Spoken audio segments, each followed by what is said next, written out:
So I got called a hypocrite this week. Funny. I do seem to remember my banana phone going off. Let's fucking do this. Before I get into the topic of today's video at hand, I just want to cover a few things that are just pissing me off.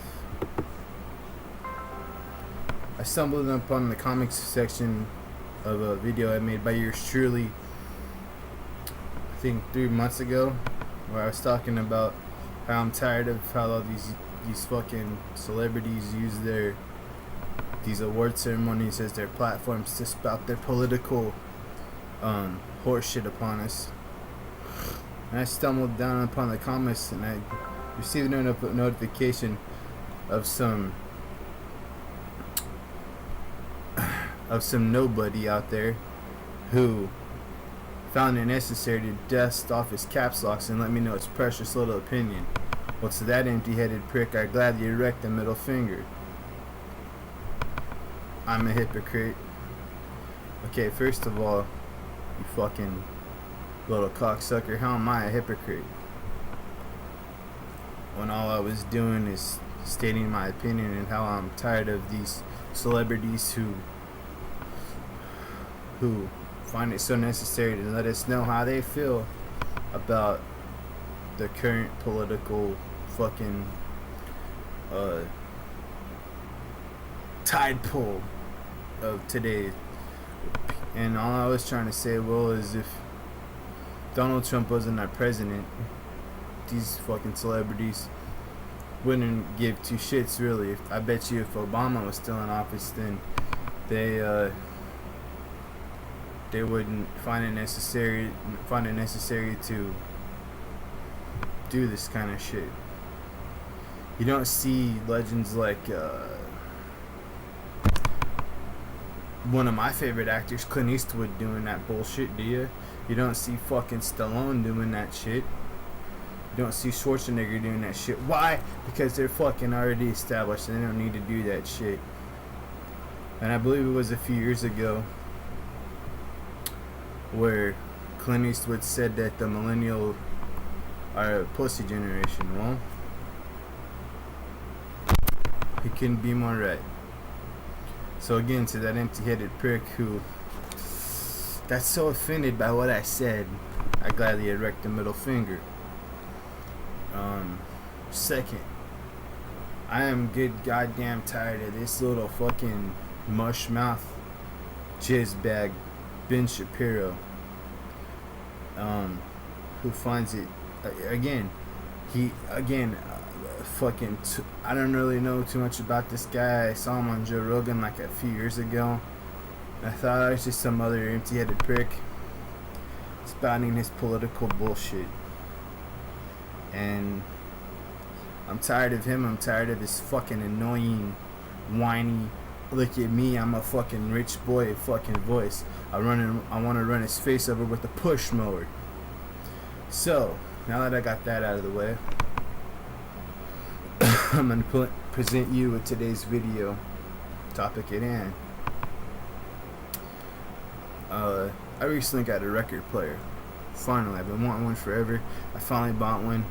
I went down to one of my local record stores last week, Triggers and Daggers, and I got some pretty kick-ass shit. I got 201 on VHS over there, and I got Screaming for Vengeance on vinyl, and I fucking playing the shit out of it. It sounds amazing.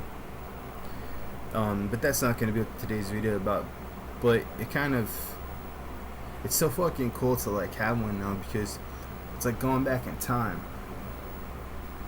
You know, and I, like, for the past couple of days I've been listening to like a lot of music from the 70s, and I thought, wow, you know, like that time when all you really had was a record player and the artist or band or whatever put out a record, you go and you buy it. I got so fucking, I don't want to say nostalgic, but I got so happy when I was in that record store and I was flipping through the vinyl, and just it was just so cool. and it made me had a couple of realizations about how we don't have in this current time frame a voice of what's going on. Now maybe I'm not just maybe I'm talking out my ass, maybe I'm not looking hard enough, I don't know, but John Lennon is what this video is going to be about. Now, he's always been my favorite Beatle, and I'm sure that he was a lot of people's favorites.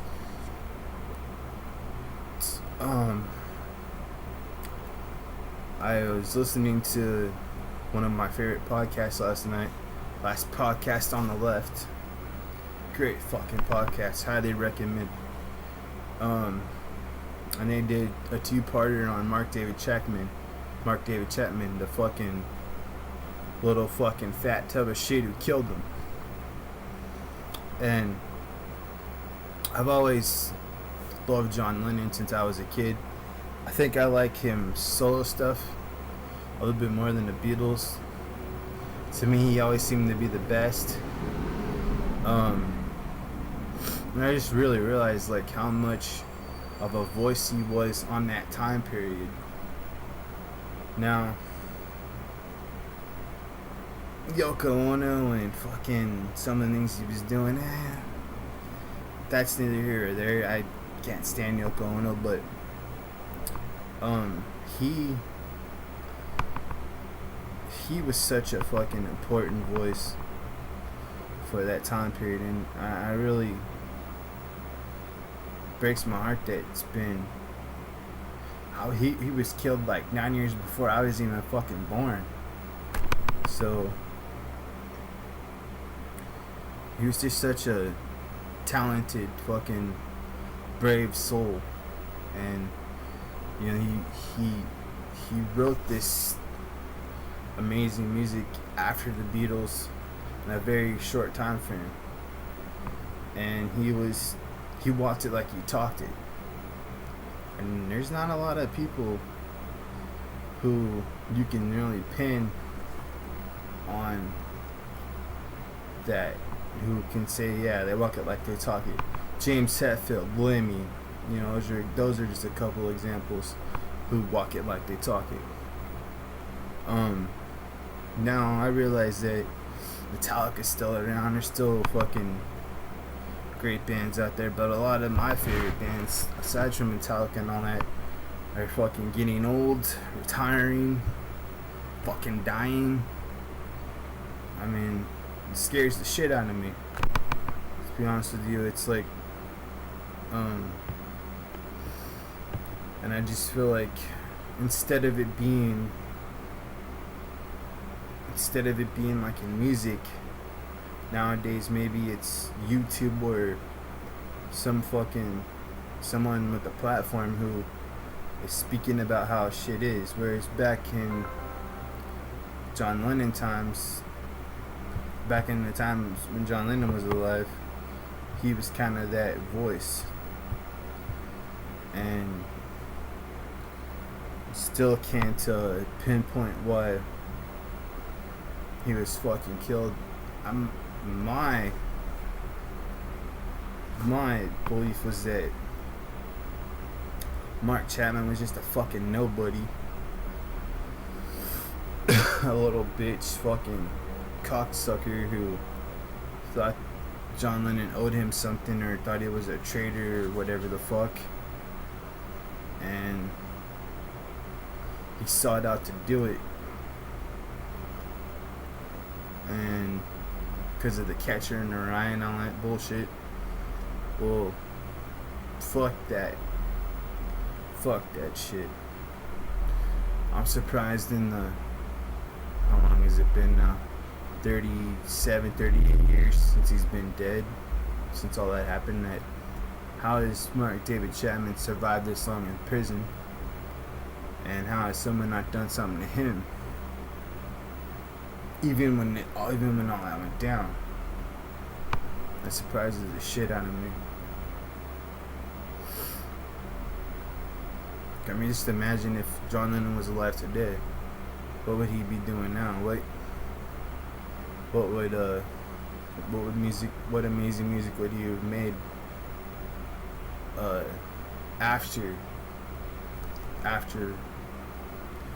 like in through the 80s or whatever. Could you imagine like him and Michael Jackson doing something, him and Freddie Mercury doing something? That'd have been fucking amazing. But it's just really sad that he was killed in such cold blood like that, just because his message was taken so out of context by some fucking nobody. And it just fucking sucks. Someone who claimed to be a fan, too. I guess that's all I got for today. Just kind of one of those things off the top of my head that I wanted to talk about. John Lennon was a genius. He's probably the best out of all the Beatles. And very short amount of time he had after the Beatles had broke up, but he gave us some amazing music. And I wish that in this time and day and age and place we had a voice like John Lennon. He was amazing. Rest in peace. Death in the air.